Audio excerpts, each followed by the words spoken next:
Pelt, Jason Day, and it keeps going on and on.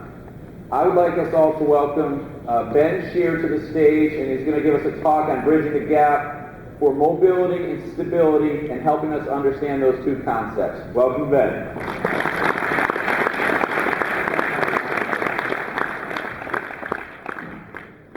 Well, so I want to start by obviously thanking Lance and Dave and Greg for having this amazing event. And I've been to every World Golf Fitness Summit starting in 2006, where there's about, 50 of us sitting in a room. And Greg and Dave basically got up there with a few of the advisory board members and basically taught the level 1 screen. That was the conference.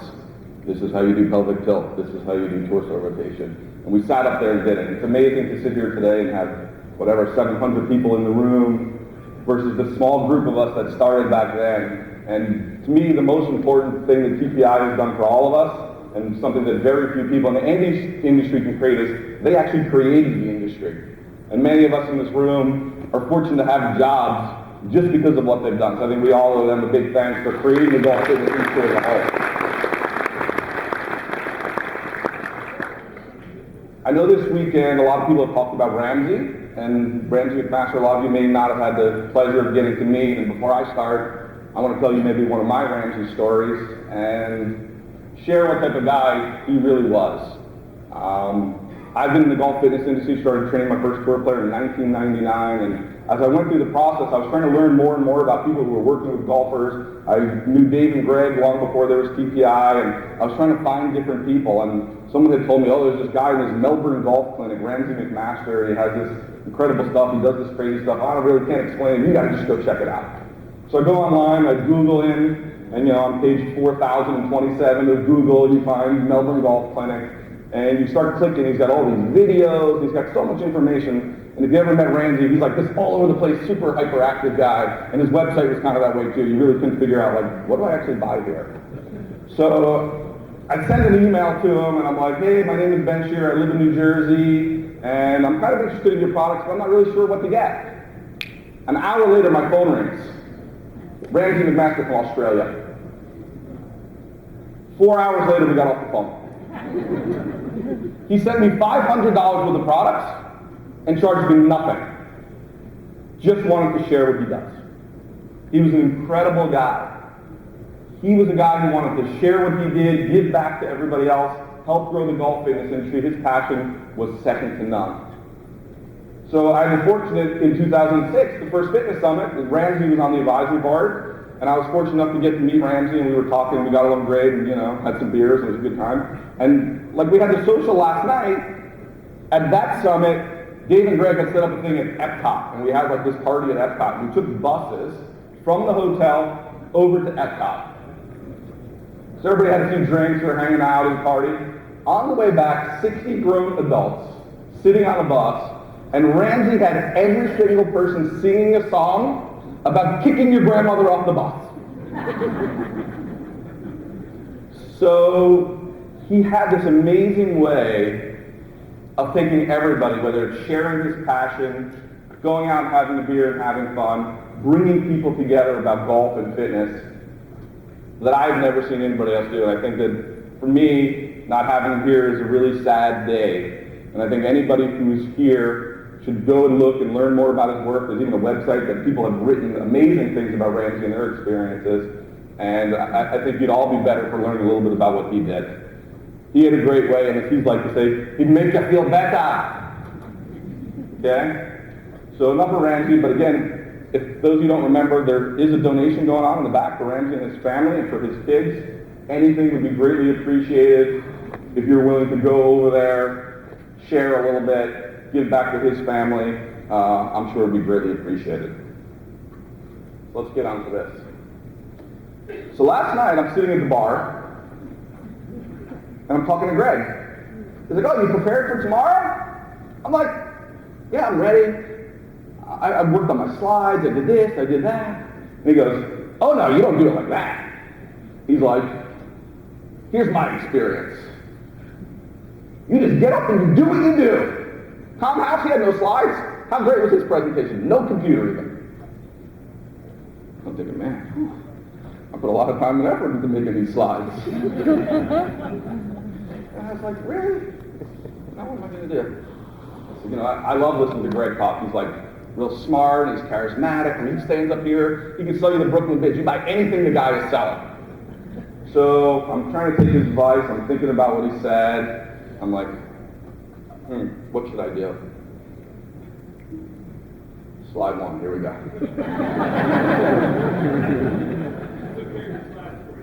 I see that. My clicker is not clicking. Let's try it that way. Uh-oh, see, look at that. He really did take care of me. But I promise if you invite me back next time, I will go in your order. I'm having operating difficulties. Clicking is not clicking.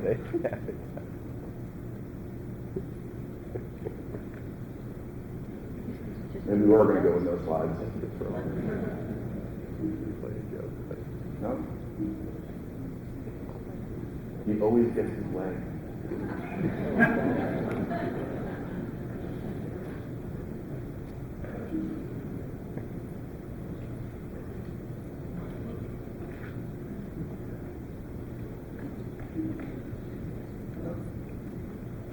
I would lost my whole presentation. Anybody else want to go?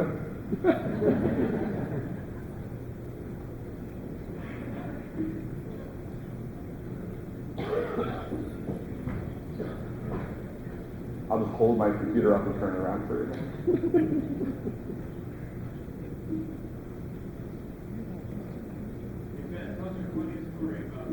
Did he?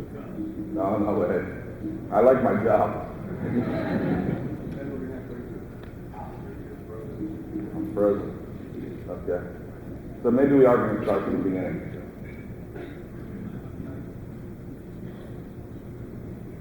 Okay. Okay. So, my talk is about tightness. I've had made these really cool slides for you, but you might not get to see them. So I think the one thing that all of us who are in this industry, whether we're golf teachers, physical therapists, trainers, the one thing everybody here is, I'm tight. I can't do it, I'm tight. Oh, it hurts me, I'm tight. That's like the magic thing in the golf industry, like, I'm tight. So I'm going to talk about this from a trainer's perspective. I'm sure maybe some of the medical people in this room will be like, yeah, no kidding. And some of the golf people, maybe you've never heard these ideas. My goal today is to try to bridge the gap between us as fitness instructors and the medical world and understanding what paths we should go down when we have this tight problem. How do we take our level 1 screen as an example? I'm going to use that part of what I do today. How do I take my level 1 screen or an FMS or whatever functional assessment I'm going to use and take it one step further when I see this tightness, and do I know for sure I should be going down this mobility path or this stability path? Okay, so that's really what we're going to try to do here. We're going to maybe get these slides.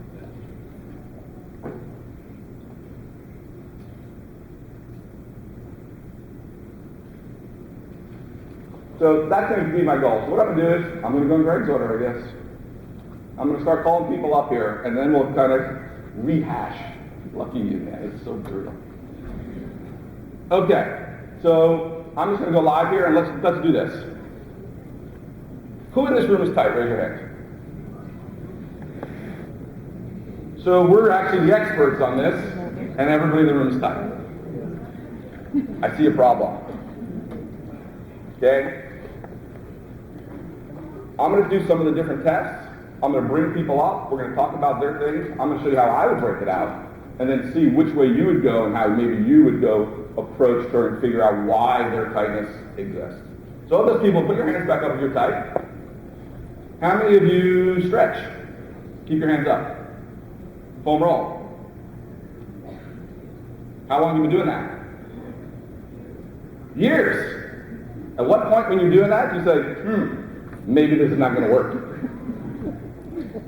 It's like going to the golf lesson and you hit that big, nasty slice. And you take that lesson over and over and over again, and you keep hitting that big, nasty slice. You keep going back to that same lesson. That's what we do in the fitness industry. We just get to this point that somebody told me this is good, and even though it doesn't work, we just stick with it anyway. So my question is going to be, Why isn't it working for you? Oh, you back up here. Not on the screen, you know. Okay. There you Ooh, big time.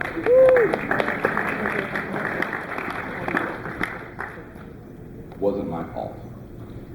Sorry, Greg, I'm not calling up anybody to you all my slides. Okay, so these are the people that I work with. I work with PGA Tour players, I have junior golfers, I just have regular golf enthusiasts. Like you, I don't want you to say, oh, well, he gets to work with Luke Donald and all these guys. I work with 25 handicappers, motor morons, juniors, I got them all, okay? And I actually learn from all of them. So this is kind of the different people I work with. So the reality is my day-to-day, other than the weeks I'm on tour, is probably very similar to a lot of the same people that you guys see.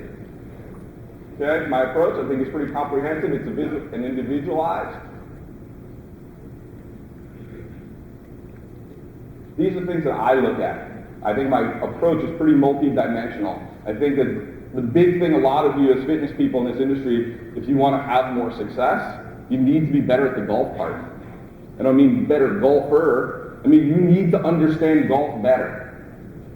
You need to be able to connect the dots better. Someone comes into you, I mean, we all obviously have this common language with TPI, but all of your students, someone comes in and says, well, I stack and tilt, or I'm a two-planer, or a one-planer, I do the Jimmy Ballard connection theory, I do whatever. Do you even know what that stuff is? And if you know what they are, do you know what physical characteristics you need to have to be good at those things? Or if you say to someone, what are you working on your swing? And they say, I'm trying to flatten out, get more speed, get more upright, get whatever. Well, what physical traits does it take to do those things? And do you know that stuff off the top of your head? And I think a lot of you really, in my experience, need to go back and read your level 1 books again.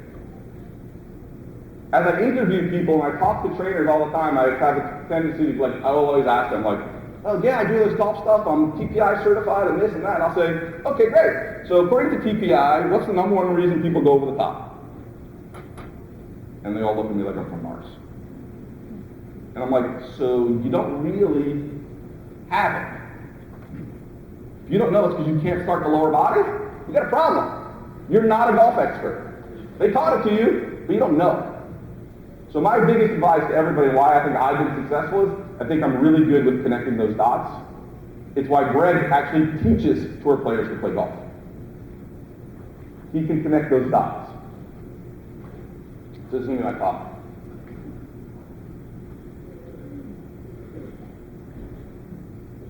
Those are pretty sweet slides, though, aren't they? Yeah. So we're going to talk a little bit about some theory, and then I'm really just going to pull people up here, and we're going to do what we do.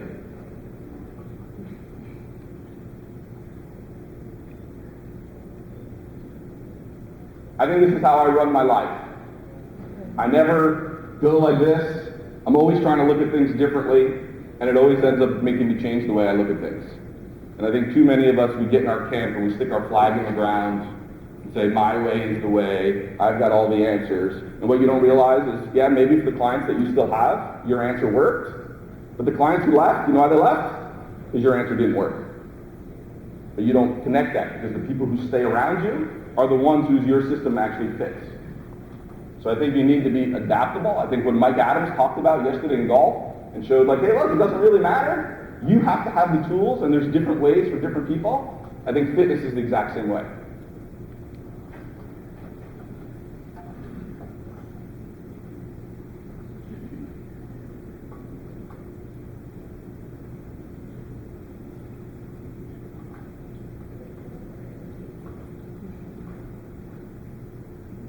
This is my business right here.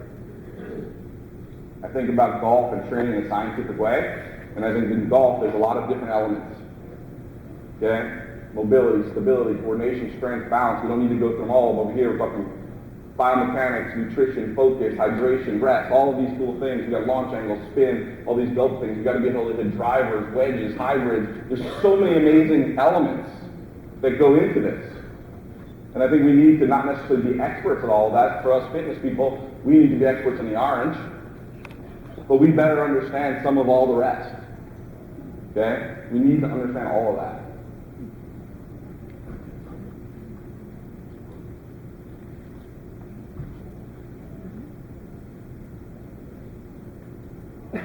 I don't even think this guy blew up the right slide. Hold on one second. Lost my cool video. I'm escaping out of here.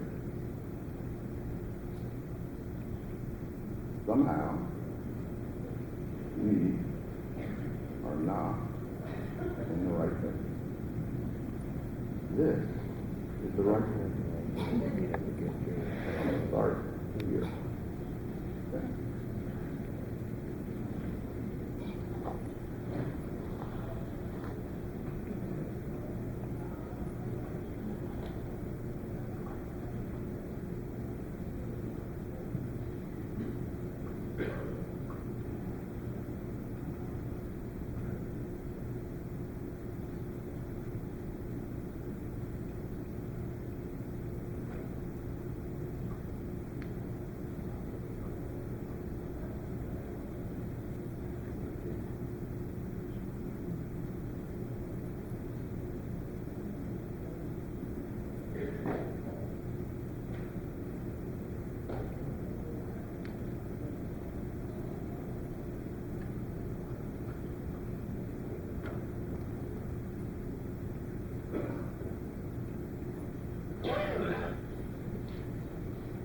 So that was how it's supposed to go. It would have been a lot cooler, right, if you had the video first and then that came up. But that's what happens when you have to reboot. Okay? Here's the essence of what we're talking about. Many golfers complain I'm tight. I hear it every day. I know you hear it every day. It's probably your own complaint. I'm tight. Right? But how do you know? How do you know why I'm tight? Is this tightness coming from a mobility problem, or is this problem coming from a stability problem? And that's what we're going to do.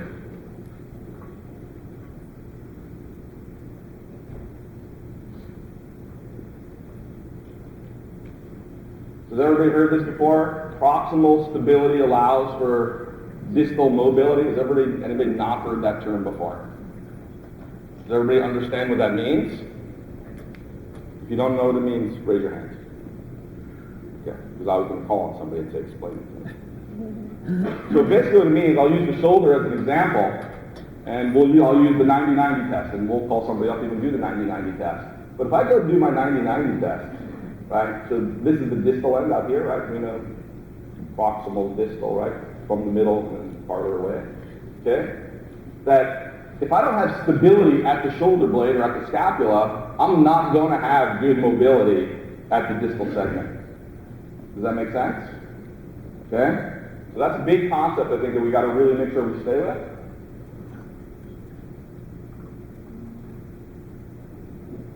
And we'll forget about this. All these problems that we can see show up, Okay? I'll skip through some progressive. We lost some time here.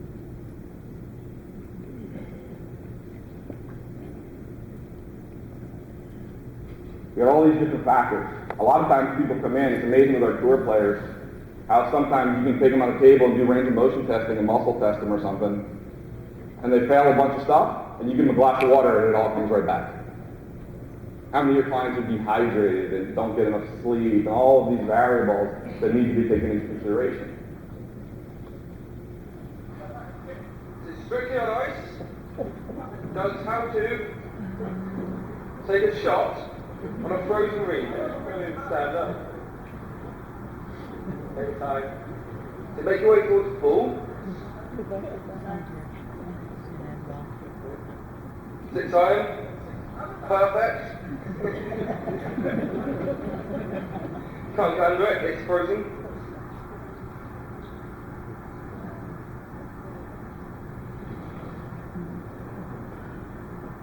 That's nice. That's on the... Oh no. That's in the bunker. It's quite hard to get high. You overhit the green. Okay. So I bet you all thought that guy was going to fall on his butt. Okay. So what was my point of showing that? Somebody over there, go ahead. What did he do? He created proximal stability. He locked everything down below. to create some distal mobility so he could swing his arms. Because he was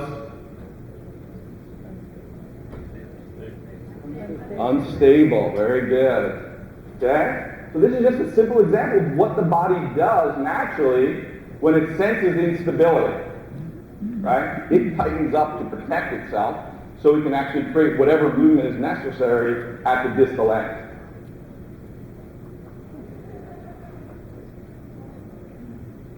So the question is, how do I decide? How do I know which path to go down, the mobility path, the stability path? And we got a few rules, I think. This is where I'm going to put my clicker down and we're going to go to work.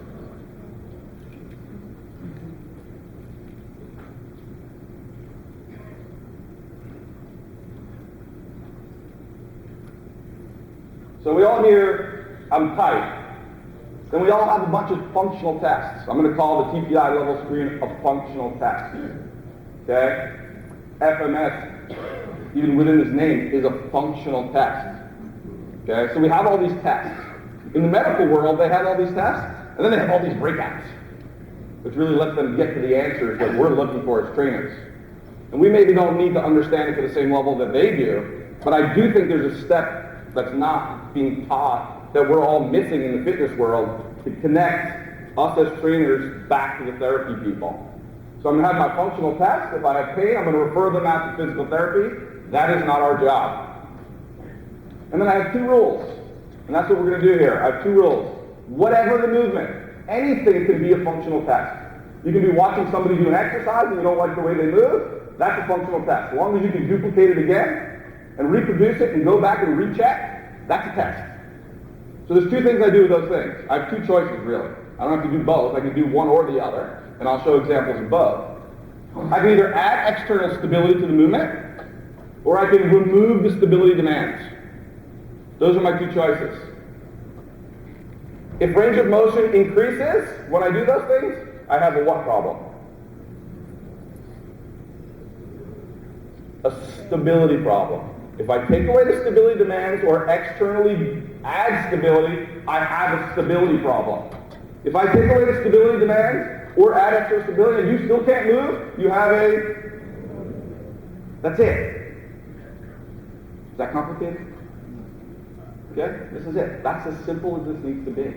Okay? I'm trying to make what can be a complicated thing. I mean, I'm an MAT therapist. I do all these table testing and all that stuff. It takes you to get to a point where you're like, wow, I got all these different tools, and really all I'm doing to get to the end is one of those two things. Even though they're medical-based or manual therapy-based or whatever it is, at the end of the day, that's really all I did. And so when the light bulb went off to that, I was like, oh, duh, just kidding. Let's get some people up here. All right, who failed the shoulder 90-90? We'll use that example. Alex, come on up, buddy. I love how everybody in the room is tight, and then you say who failed the test, and no one raises their hand. Okay, Alex raised. Everybody know Alex? So tell us a little bit about your shoulder. Tell us what you've been doing for your shoulder. Let's give everybody a little bit of history about what you're doing. Injury was probably caused through baseball. Can we get a mic up here, like a handheld?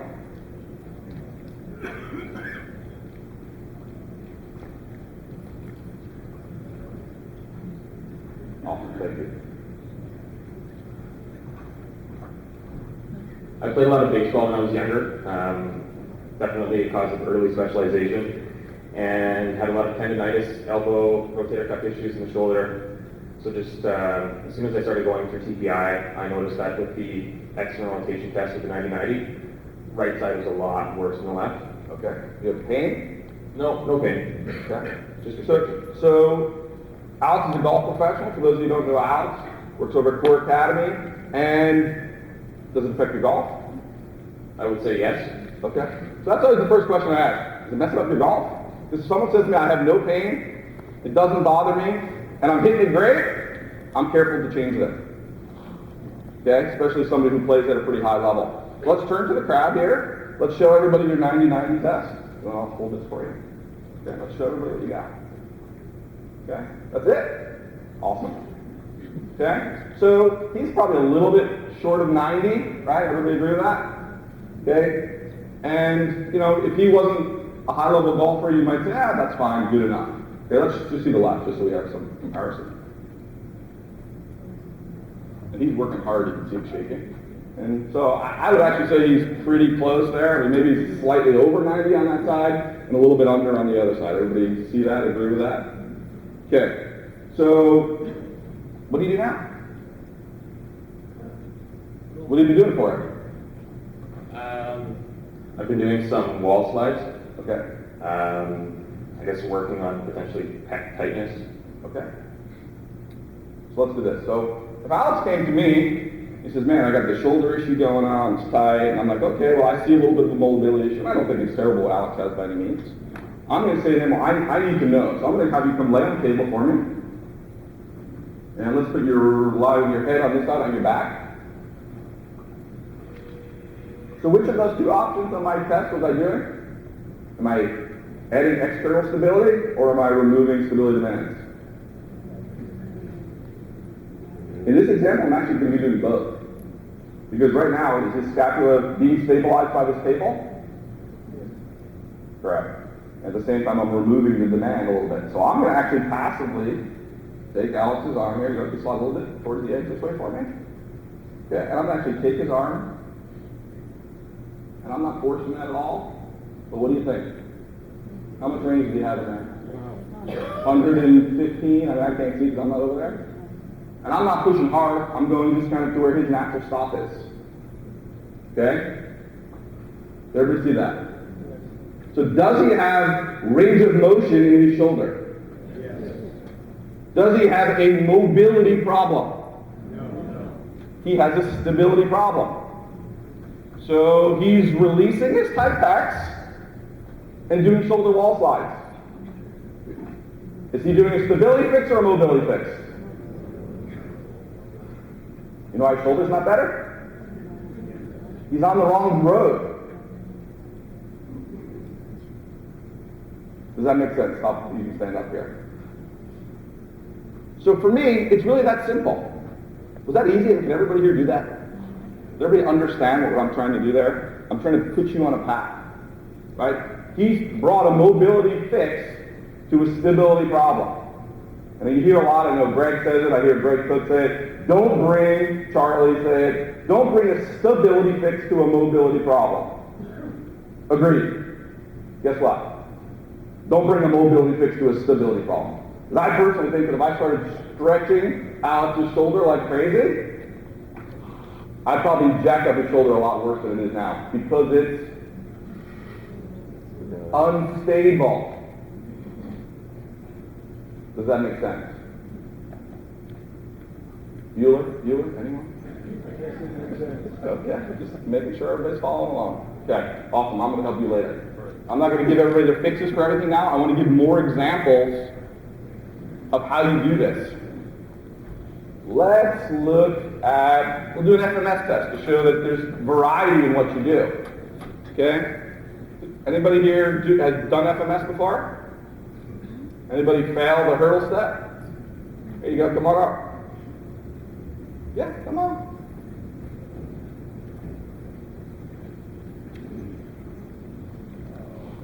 Your name? Caitlin, I'm Ben. Nice to meet you. There you go, Caitlin. You're famous now. Okay, so you have any injuries? No. When's the last time you had your FMS test done? About 3 weeks ago. 3 weeks ago? Okay, so you failed the hurdle test.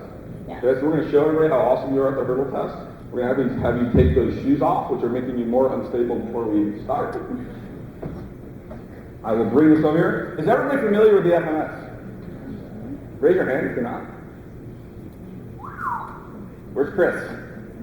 And Aaron. You got a lot of customers for Gray right here. If you don't know what the FMS is, it's called the Functional Movement Screen. It's Gray Cook's test. It's a great test for trainers and people to use out there. Like the TPI Level 1 screen, it's just a series of 7 different movements.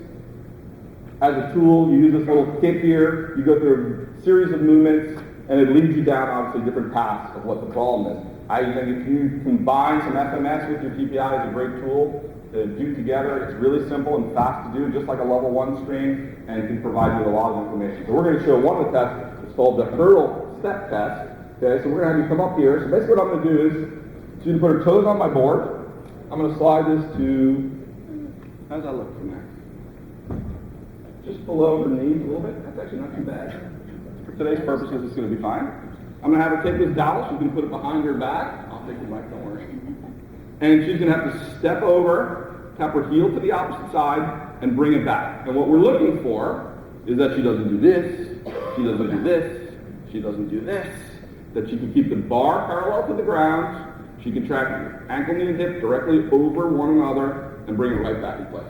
Right? Is that how you do it? Mm-hmm. Okay, cool. I'm watching on the screen. Go ahead.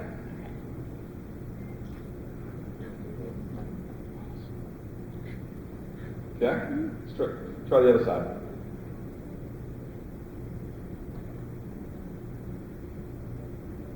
Let's go again. Let's do a couple. Let's do like 3 in a row on the left and then 3 in a row on the right. Let's just everybody watch.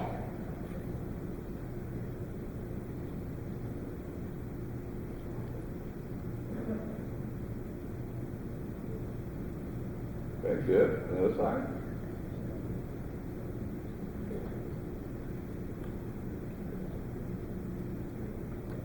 Pretty similar. Good job. Okay, so you just stay here. Don't go away. So what was I testing, the moving leg or the standing leg? Both. Okay, so this is not part of the FMS, but this is just, if you go down the path with me here, come on back, toes on there. The first thing I do with somebody who fails this test is I go, okay, so we'll do left leg moving. Okay, take this, put it in your left hand, hold it there. Okay, now do the test again. Let's take a look. See what happens. Yeah, move the left side. Does that look better? Go ahead. Ooh, she's cleaning it up. Do it again. Lean up, give a little pressure to that pole. What do you think? Is that better? Okay, so what did I do? I added external stability, right? So I know that if I have her come up here, and I give her that pull and I put that stability out there, and she keeps doing this, I have a mobility problem on the moving leg. If I give her this and it cleans it up, I have a stability problem on the standing leg. And it could be through the core and other stuff like that as well. I don't want to oversimplify it. Okay? What else could I have done? Come on over here. I could have popped her up on the table.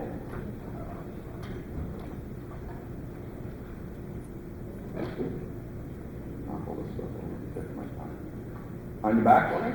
What time do I get to go to? Keep going. How about if I just do this? Can you knee for me? Does she have the mobility to step over that thing? Or is her heel beyond her, below her knee? Is she in alignment? Does she have range in all those joints? Ankle, knee, hip? Right? So with this situation, I remove the stability demand. She has the mobility in the moving leg to do it. Correct? So if I'm fixing her, pop back up. If I'm going to fix her, I'm going to go after doing stability, core stability, and single leg stance stability, correct? Everybody's with me? Is that hard to do? Was that difficult? You can fix her like that. Got to start by getting her out of the high heel flip-flops probably, but the rhinestones are pretty sweet on there, I got to say. Thanks for coming out.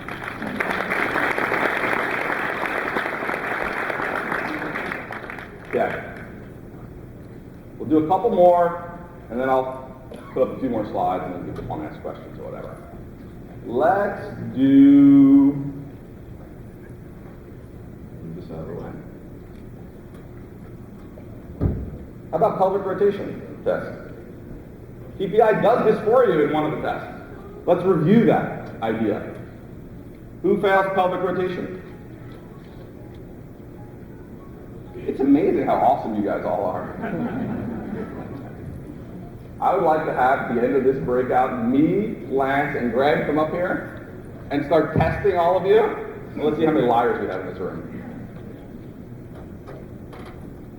Okay, so this one, again, like I said, I think some of you people need to go back and look at your level 1 books and get better with these tests. I have a lot of people come to me who have been TPI screened before, and I screen them and I find a totally different answer than they got from the other person. And I'm always like, really? That's what they said? I'm either dumb or missing something. So let's show everybody a pelvic rotation test. That's lower quarter.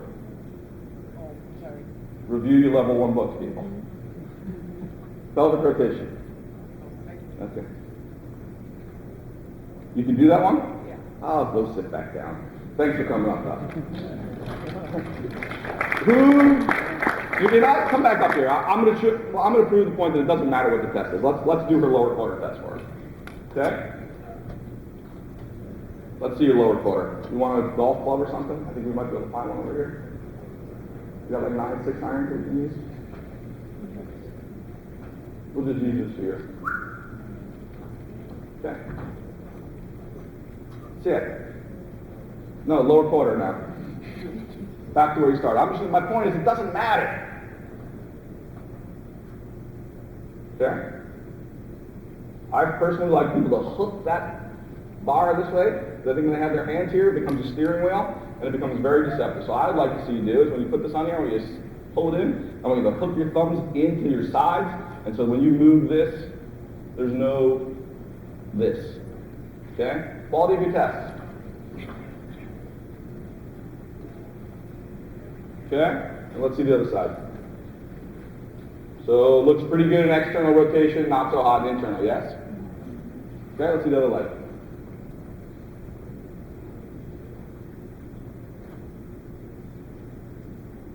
Bilateral. Awesome. Hop up on the table for me. I didn't get your name? Laura. Hi, Laura. Nice to meet you. This is Laura, everybody. Hi, Laura.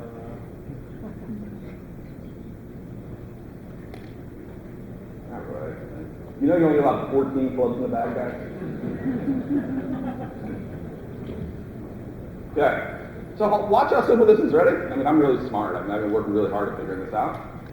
Okay, Laura, ready? Put your legs out. Wow! Maybe we can hop up. Let me turn the table this way so people can see. Hop up the side. That's not a great view for them. This is all about them. Don't forget. Okay? They paid to be here. Feet down there. Ready, Laura? Internal rotation.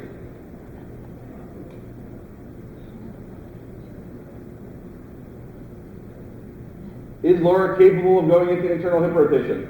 Yeah. Does she have the mobility to do it? Yeah. What did I do? I took away the stability demands. That's it.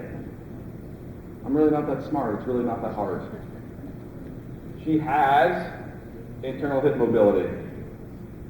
Yes? This is very simplistic. This can be more complicated, and there are issues. You can sit here and pick apart what I'm doing. Agreed. I could have a more complicated, more sophisticated way of doing this as well. I'm trying to give you guys a simple tool that will work a lot of the time. Every time, no. A lot of the time, yes. Okay? Laura has internal hip rotation. Laura is what? Unstable. There's something about when she stands up and hits the floor, everything goes bad. Right? She can't stabilize it. As soon as I created stability for her, stabilized her core and her pelvis and all that cool stuff, things went bad. Right? Make sense? Thanks, Laura. I'll pick you later. I just want to get a time check. Does everybody know how much time I have? Greg, Dave, Lennon, anybody? Bueller? How much time do I have? Perfect. Okay, let's go back to my pelvic rotation test. Anybody? Fail? Pelvic rotation? Wow. This is the greatest group I've ever seen. I do this with a group of 20 people and everybody passes. Come on up here.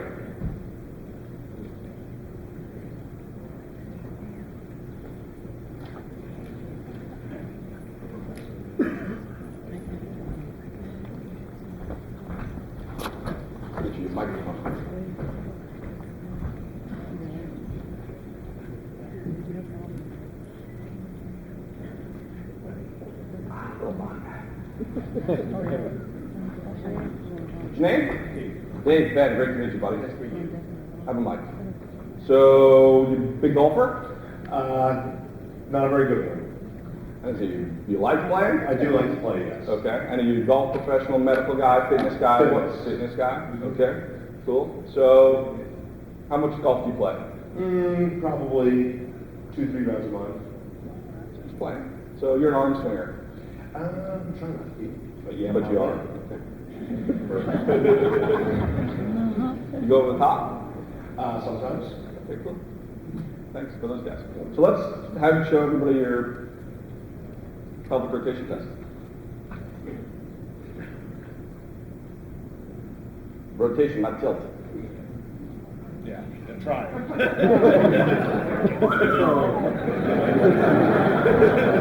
Charlie, I'm off the Okay. So all of us have learned, and part of the level 1 screen, I think right away, your brain, especially if you've taken the level 1 class, and now what we've been talking about, what should I be the first thing I want to do? Add external stability. All right, man. What you got?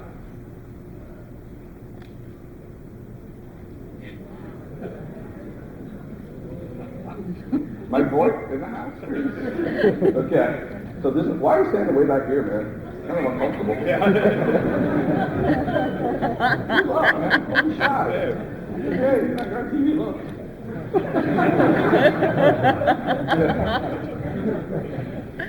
So right away for me, as a fitness guy, I'm going to pull him on the table and just see if I can move his pelvis.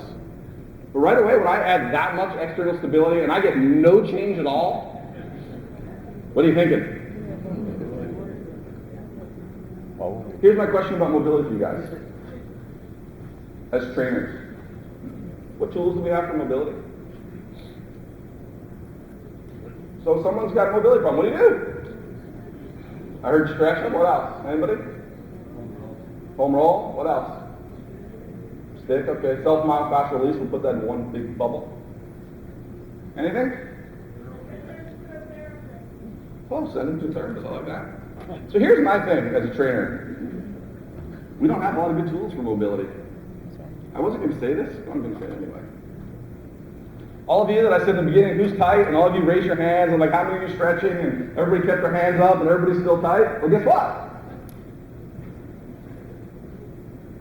Stretching, foam rolling, all of these cool tools, if they're going to work like that.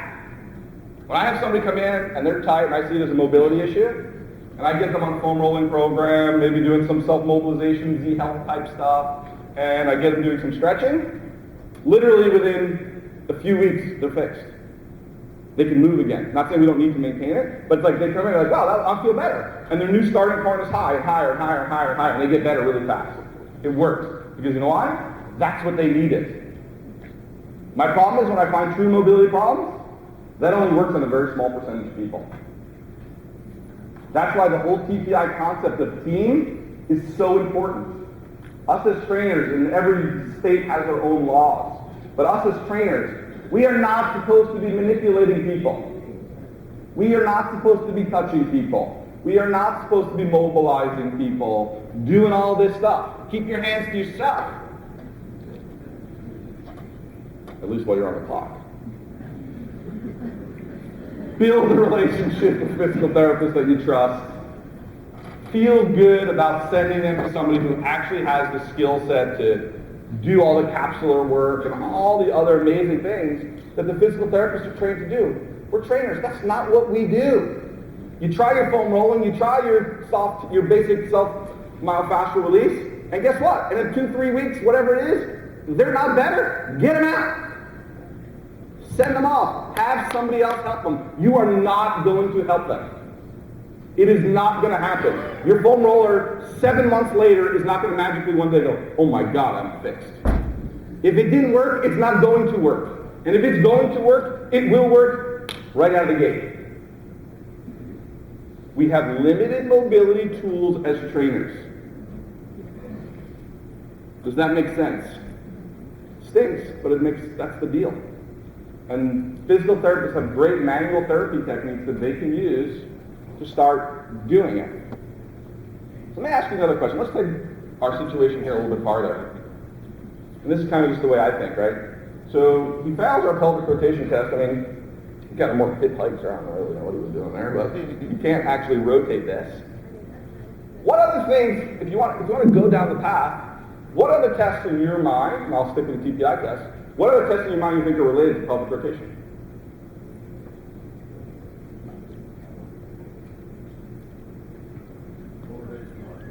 Overhead squat. What do you got? Torso rotation.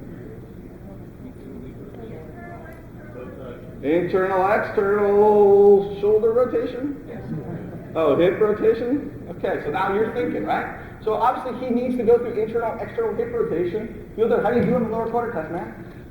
Better than that. Better than the pelvic rotation. So if I lower quarter test him, and we will lower quarter test him now, and he passed that, what does that then tell me? Not his hip. Let's get a pull up here again, right? Let's take a look at his lower quarter test. See what you got? Go ahead.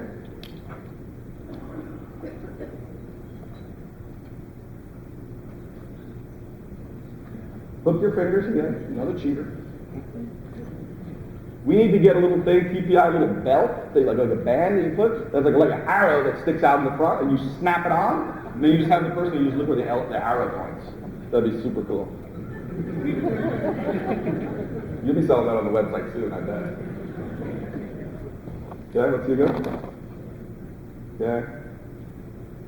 So he doesn't have great hip mobility, but certainly relative to his pelvic mobility, better, right? Would you all agree it's better?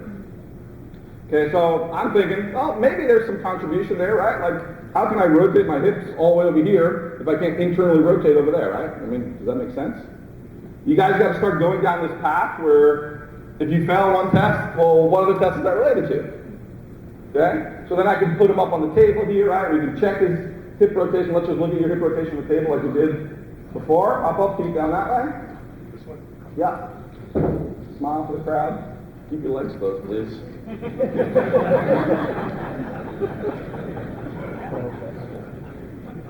Relax, dude. So he's better. Relax. Woo! So as soon as I take him even off the table at all, he loses some. But I don't know if I'd call those elephants in my mind. I look for the elephants, right? Okay? Do this for me. Bend your knees up and hips to 90-90. Okay? 90-90. 90 hips. 90. Okay? If I just get a feel of this and I just kind of see what happens here, you can see that he really can't move at all through here. He doesn't have, like, where that's coming from. You just kind of see that's really coming from high. He doesn't, like, segmentally move up as well as I'd like to see him move. Like, the pelvis doesn't roll, then lumbar, and then up the chain. His kind of spine seems to be operating like a pole. Does that make sense? Does everybody kind of see that? Or am I going too far here now? Okay, so I don't see a lot of great motion there. But I don't think it's terrible. I mean, I don't. So if you look at this and you say, oh, it's hip mobility, let me improve that, right? Hop up here for me for a second. Hop up. Okay? Come back and show me your test again one more time.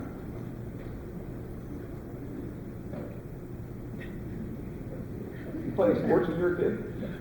Yeah. What sports? Baseball, football, track. Okay. Show me how you throw a ball.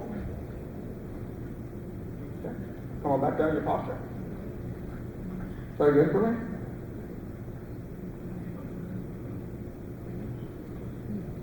So he's pro. So where does your head go when you see this?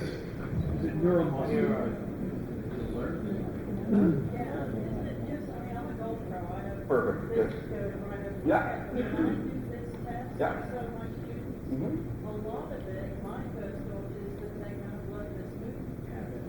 100% agree.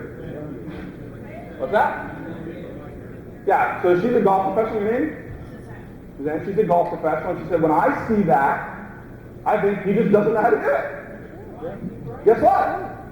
She's totally right. He does not know how to do it. His mobility and stability could be better, for sure. But he's not physically so locked down that he's not capable of having some rotation. He has no idea how to do this. He needs to do motor learning drills and learn to understand what the movement is. So I think a lot of us also need to be careful, and I think this was great that this kind of came up, is that when you screen someone, some of these movements like this, 3 minutes, when we learn some of these things, these types of tests, and we call them assessments, just because someone fails, don't assume that they have necessarily a problem. Maybe they just can't get it. They don't get it. I'm sure that's how most golf pros feel when they give us golf lessons. Look at me, I can pass all the tests. Well, how come you can't do it? I suck. But it's the same thing. Certain people just don't have those tools to do it. And I think part of our job is understanding and be able to use the model that I said, filter through it really quick. Can I do it or can I do it? And then if we can, actually then start doing motor training to start teaching them how to do movements. Thanks, Dave. Go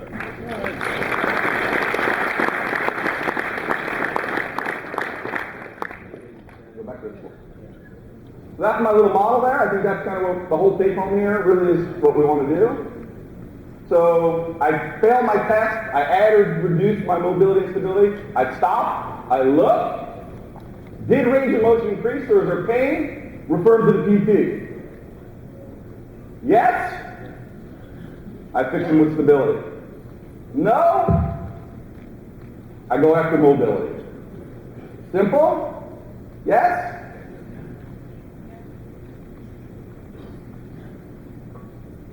Mobility? I look at mobility as the potential to move. It's like having a car that has wheels. It can move, but without an engine it's not going anywhere. Okay? So mobility is a range of motion through which the joint is capable of moving, either through passive or active range. A lot of people have different definitions of mobility and stability, and I think that's sometimes where the confusion starts coming in. I can do stretching, self-myofascial release, mobilizations, etc. Stability precedes force production. You cannot move without stability. Stabilization precedes force production at all rates of speed. This definition is from Charlie Weingroff, who's here in the room somewhere probably, and if you have a chance, you need to go see him this afternoon. One of the smartest guys you'll ever meet. Stability is the ability of a joint to maintain position in the presence of change. I love that. Charlie is super, super smart, and I give him credit right there on the bottom. He's the man. You should go listen to him talk later. So we did all those and more. Conclusion, do a good job. And my last one here.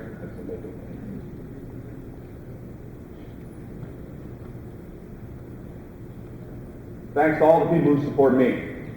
We got Red Cord out in the back, Michael Leonardi and the guys at Red Cord. Those of you guys saw my show in the Golf Fitness Academy. I did all Red Cord stuff. It is absolutely amazing. They're in the back corner. Check them out. The guys at Biosphere. And most importantly for me, sitting here, the guys at Backline Tour Services, Jeff Banaszak and Craig Knight, who both couldn't be here today. I could never have had the success that I have had out on tour without those two guys and their manual therapy skills. They are unbelievable what they do, and I think what we do as a whole on the tour epitomizes the TPI model of creating a team. I deal with strength and conditioning. Those guys deal with the soft tissue and manual therapy stuff. We come together. We bring in each player's individual coach to be the third part of that wheel, and those guys have really taught me a lot, allowed me to have the success with my players, and I 100% agree that if any part of that team is missing, you are never going to get to that same place that the whole team can get. Thank you.